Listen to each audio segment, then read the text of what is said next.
अस्सलामुअलैकुम दोस्तों, मैं हूं राव कमर रिजवान और आप देख रहे हैं मेरा यूट्यूब चैनल। मैं सिर्फ 16 साल की थी जब मेरे बाबा ने मेरी शादी एक बहुत ही अमीर आदमी से कर दी। उसकी कपड़े की मिल थी और बहुत बड़ा कारोबार था। वो एक अच्छा इंसान था। उसने मेरा बहुत ख्याल किया, कभी मुझ पर कोई ज़ोर ज़बरदस्ती नहीं की, मेरा ख्याल रखा। उसने मुझे यही महसूस करवाया कि अगर मैं कम उम्र हूँ तो वो मुझ पर ज़्यादा बोझ नहीं डालेगा। लेकिन कहते हैं कि अच्छे इंसान इस दुनिया से जल्दी चले जाते हैं। वो भी इस दुनिया से चला गया और मैं अकेली रह गई। तब मेरी उम्र सिर्फ 22 साल थी।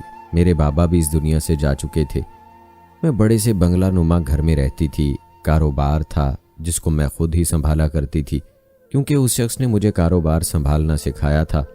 उसने कहा था कि मेरा इस दुनिया में कोई नहीं है, जो मेरा है वो सब कुछ तुम्हारा है, इसलिए तुम्हें भी कारोबार के बारे में समझ बूझ होनी चाहिए। मैं 22 साल की उम्र में ही बेवा हो गई थी। मेरे कुछ अपने थे जो दूर पार के रिश्तेदार थे। उनका कहना था कि मुझे शादी कर लेनी चाहिए।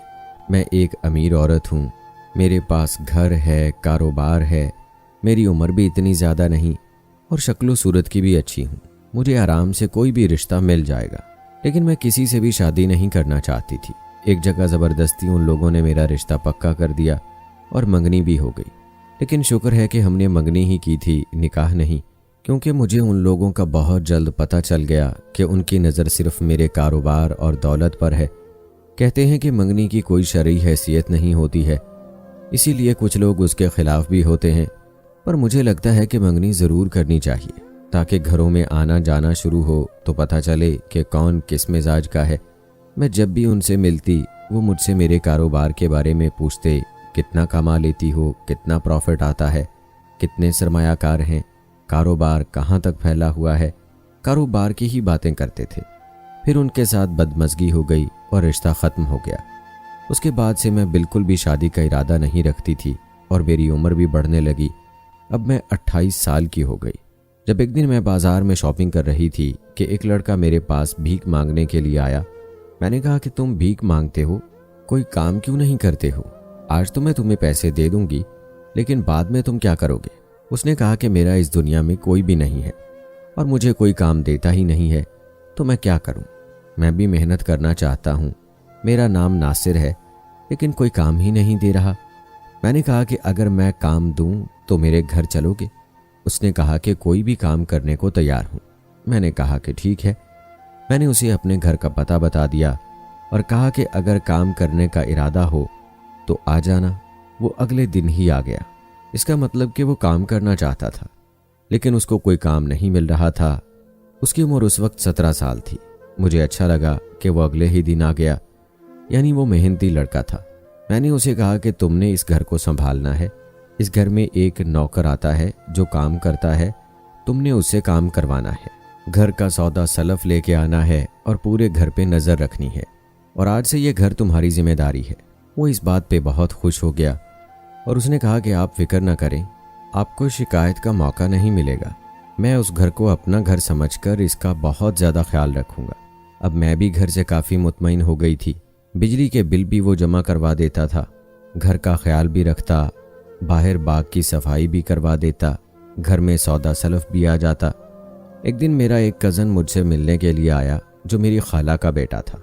जब उसने नासिर को देखा तो उसने कहा कि ये कौन है? मैंने कहा कि ये मेरे घर में काम करता है, मैंने इसको रखा है। उसने नासिर को गौर से देखा। वो तो 17 साल का ही था, लेकिन मुकम्मल जवान मर्द लगता था, खूबसूरत भी था और कद काठ का भी लंबा था। उसने कहा कि ये भी इसी घर में रहता है या सिर्फ काम करने के लिए आता है? मैंने कहा कि इसी घर में रहता है, पीछे क्वार्टर में इसको जगह दी है, क्योंकि इसके पास रहने के लिए घर नहीं था, इसलिए। उसने मेरे से सारी बातें पूछ ली कि ये मुझे कहाँ मिला, कैसे मिला, मैंने उसे क्यों रखा, मैं उसे कितनी तनख्वाह देती हूँ। इसके बाद वो चला गया। कुछ दिनों के बाद मुझे ये खबर उड़ती उड़ती मिली कि मेरे ख़ानदान में मेरे ख़िलाफ़ बातें हो रही हैं, मेरे ससुराल में भी और मायके में भी, कि मैंने घर में एक जवान जहान लड़का रखा हुआ है और वो घर के अंदर ही रहता है। और सबके लिए ये बात बहुत अजीब थी। उन्होंने कहा कि एक तो मैं बेवा हूँ, जवान हूँ, खूबसूरत हूँ, अमीर हूँ, अकेली रहती हूँ और मुझे ऐसे किसी को घर में नहीं रखना चाहिए। लेकिन मैंने तो नासिर को एक बच्चा समझकर ही अपने घर में रखा था। और फिर मैं 28 साल की थी और वो 17 साल का। वो मुझसे तकरीबन 11 साल छोटा था। मेरे लिए तो वो बच्चों जैसा ही था। जब मेरी शादी हुई थी, अगर उसके 1 साल के अंदर ही मैं माँ बन जाती तो शायद आज मेरा बच्चा भी 10 या 11 साल का होता। लेकिन मुझे मेरे शौहर से औलाद नहीं हुई थी। पहल मैंने लोगों की बातों पर इतनी तवज्जो नहीं दी, लेकिन फिर वो बातें हर तरफ ही गूंजने लगी। मुझे जो भी देखता वो नासिर के बारे में ही पूछता, क्या वो आपके घर में रहता है? ये सवाल तो ऐसे करते थे कि जैसे अगर मैंने हाँ कह दिया तो ये कोई बहुत बड़ा गुनाह होगा। नासिर को भी इन बातों के बारे में पता चल गया। उसने कहा कि मैं आपके लिए किसी मुसीबत का बायस नहीं बनना चाहता हूँ। मैं यहाँ से चला जाऊँगा, कहीं और रह लिया करूँगा, सिर्फ काम करने के लिए 1-2 घंटे के लिए आ जाऊँगा। मैंने उसे कहा कि कोई ज़रूरत नहीं है, दुनिया वाले तो बातें करते ही हैं। ये तब तक बातें करते हैं जब तक इंसान मर नहीं जाता, इसके बाद भी नहीं बख्शते हैं। हमें अपने तौर तरीके और अपनी ज़िंदगी को बदलने की कोई ज़रूरत नहीं है। लेकिन उसी दिन मेरी तबीयत बहुत ज़्यादा ख़राब हो गई, इतनी ज़्यादा ख़राब कि मैं बिस्तर पर ही पड़ गई। डॉक्टर के पास गई तो डॉक्टर ने कहा कि मेरे गुर्दे बुरी तरह से ख़राब हो चुके हैं और शायद मेरा ऑपरेशन भी करना पड़े। 1-2 हफ्ते के अंदर ही मेरी तबीयत इतनी बुरी हो गई कि मैं बिस्तर से खुद उठ भी नहीं पाती थी। मुझे किसी के सहारे की ज़रूरत थी और मेरा ख्याल करने वाला कौन था सिवाय नासिर के। वही मेरे लिए दवाइयाँ लेकर आता, मुझे डॉक्टर के पास ले जाता। आधी रात को मेरी तबीयत ख़राब होती तो मेरे पास बैठा रहता। मेरे गुर्दे में बहुत ज़्यादा दर्द होता था। मुझे दर्द के मारे उल्टियाँ आने लगती थीं। मेरी तबीयत हद से ज़्यादा ख़राब होती चली जा रही थी। मेरे वो सारे रिश्तेदार जो बातें करने में तो सबसे आगे आगे थे, लेकिन उनमें से कोई भी इस काबिल नहीं था कि आकर मेरा ख्याल करता या 1-2 दिन मेरे साथ गुजारता, मुझे तसल्ली देता या आधे घंटे के लिए आकर यही पूछ लेता कि मेरी तबीयत कैसी है। वो अभी भी बातें ही कर रहे थे। लेकिन एक दिन दरवाजे पर दस्तक हुई तो देखकर हैरान रह गई कि मेरे मामू मुझसे मिलने के लिए आए थे। मेरे मामू मेरे बाप की जगह थे जो बाहर के मुल्क होते थे और पूरे 8 साल के बाद वापस आए थे। मैं उनको देखकर बहुत खुश हो गई और उनसे बातें करने लगी। उन्होंने कहा कि मुझे तुम्हारे बारे में कुछ पता चला है। मैंने तो सोचा भी नहीं था कि तुम्हारे बारे में ऐसी बातें सुनने को मिलेंगी। मैंने उनको सब कुछ बता दिया। वो नासिर से भी मिले और उन्होंने देखा भी कि नासिर क्या कर रहा था और क्या नहीं, क्योंकि वो मेरे घर पे ही रुके थे।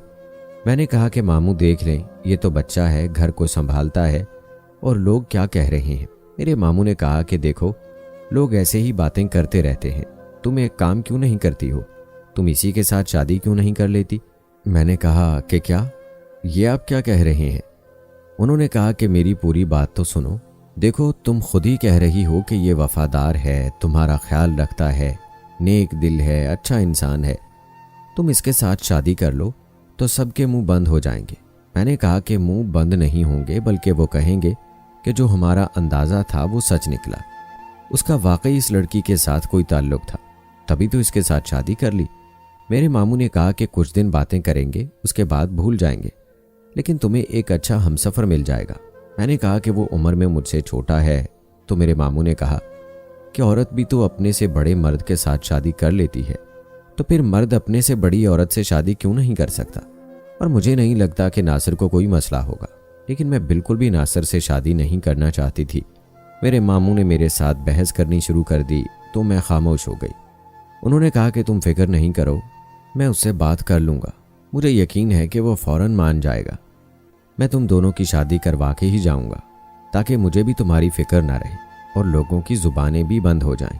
मैंने कहा कि ऐसा नहीं करें, आप आए हैं, इस घर को अपना घर समझें, आराम से रहें, लेकिन मुझे मेरे हाल पे छोड़ दें। मैं नासिर से शादी नहीं करना चाहती हूँ, बिल्कुल भी नहीं।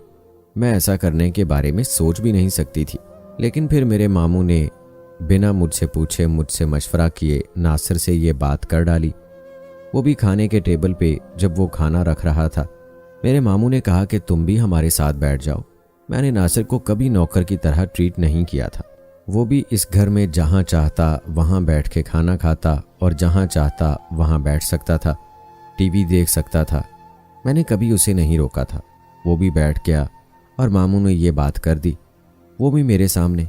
मैं बुरी तरह से शर्मिंदा हो रही थी। मैं तो उसकी तरफ देख भी नहीं पा रही थी। वो क्या सोचता होगा कि अब मैं उसे इसलिए अपने घर लेकर आई थी क्या मैंने खुद उस पर नज़र रखी हुई थी या मैंने ही अपने मामू को कहा था कि इसके साथ मेरा निकाह करवा दें? उसने भी सर झुका लिया और कोई जवाब नहीं दिया, ना हाँ में और ना ही ना में। मामू ने कहा कि बस 1-2 दिन तक इंतजामात करते हैं और तुम दोनों का निकाह करवा देंगे। उसने इस बात पर भी कोई जवाब नहीं दिया, वो खामोश हो गया। मुझे उसकी खामोशी कुछ अजीब लग रही थी। मेरे मामू एक दिन अपने किसी रिश्तेदार से मिलने के लिए गए तो नासिर मेरे पास आया। उसके हाथ में एक छोटी सी तस्वीर थी। उसने वो तस्वीर मेरे सामने रख दी। उसी लड़की की तस्वीर थी जो उसी की उम्र की थी। उसने कहा कि बीबी जी, आप बहुत अच्छी हैं। आपने मुझे सड़क से उठाकर अपने पैरों पे खड़ा होना सिखाया, मुझे नौकरी दी, मुझे इस काबिल बनाया कि मुझे किसी से भीख ना मांगनी पड़े, बल्कि मैं अपने हाथ से मेहनत करके कमाऊं। आपने हमेशा मुझे मेहनत से ज़्यादा ही उजरत दी है। मेरे लिए आप मेरी मौसन हैं। आपने मेरा बहुत ख्याल किया है।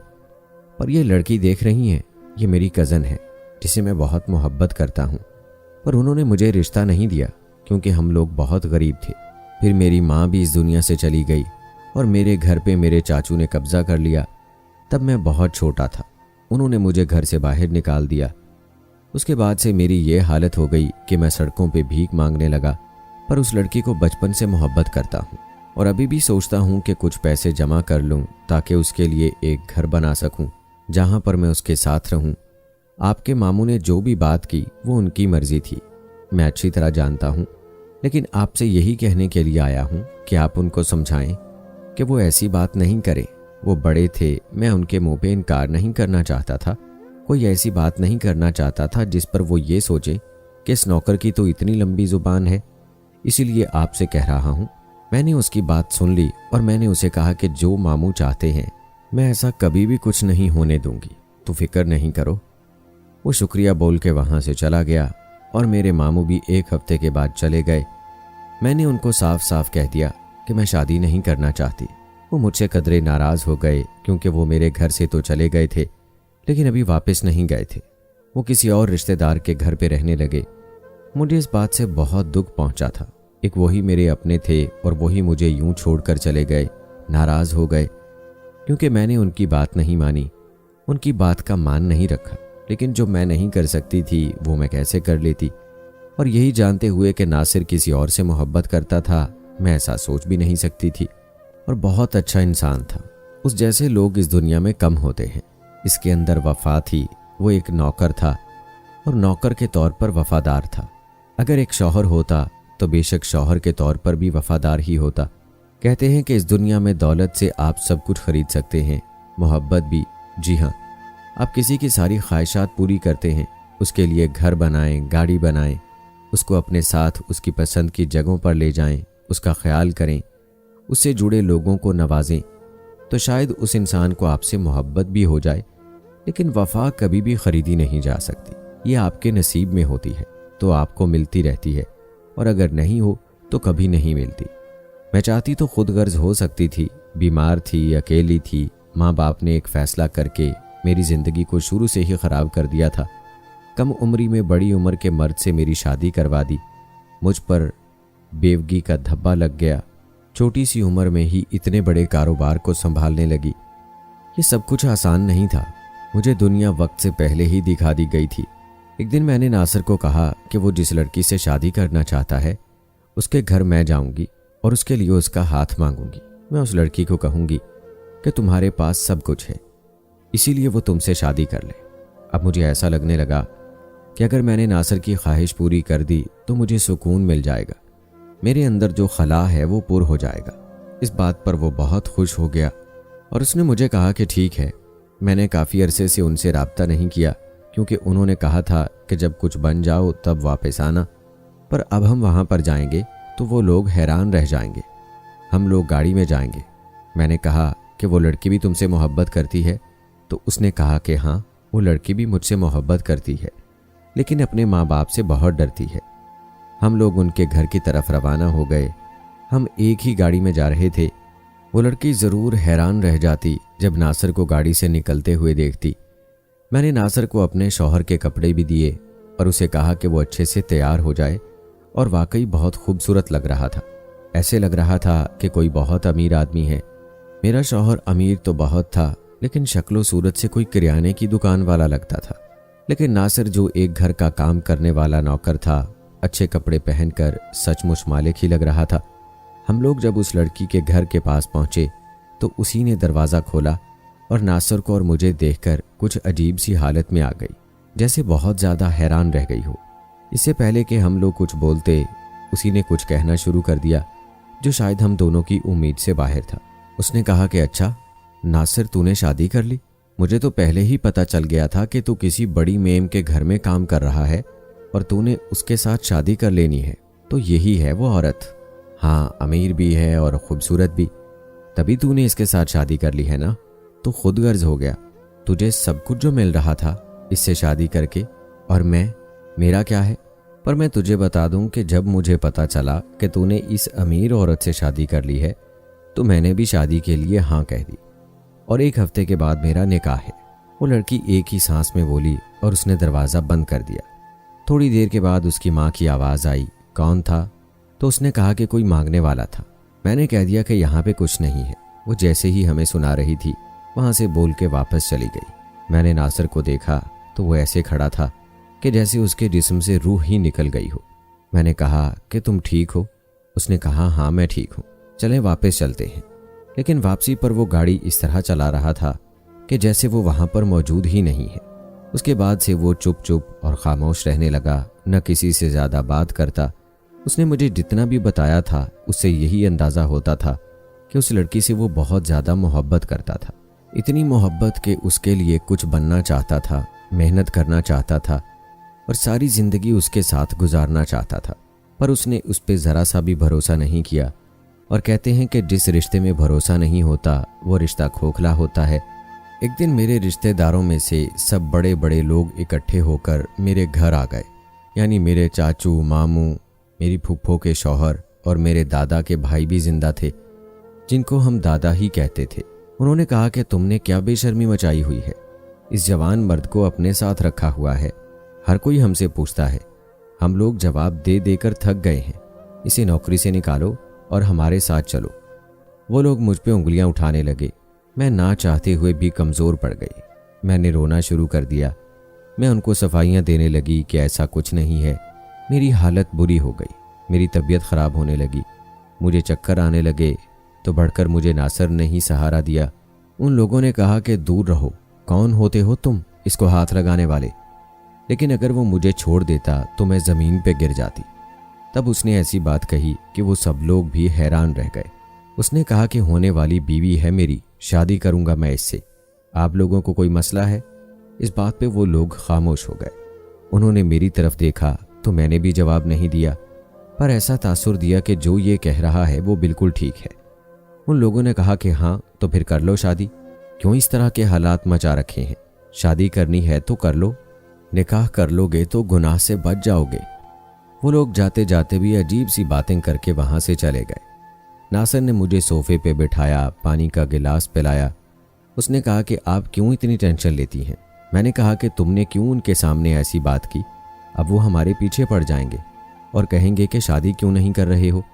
मैं तो यही समझ रही थी कि नासिर ने सिर्फ उनको भगाने के लिए ये बात कही थी। तो उसने कहा कि मैंने ये बात सिर्फ इसलिए नहीं की थी कि मैं उनको यहाँ से भेजना चाहता था, अगर आपकी मर्जी है तो हम शादी कर सकते हैं। मैं हैरान रह गई। मेरे साथ तो वही मामला था कि अंधा क्या मांगे, 2 आंखें।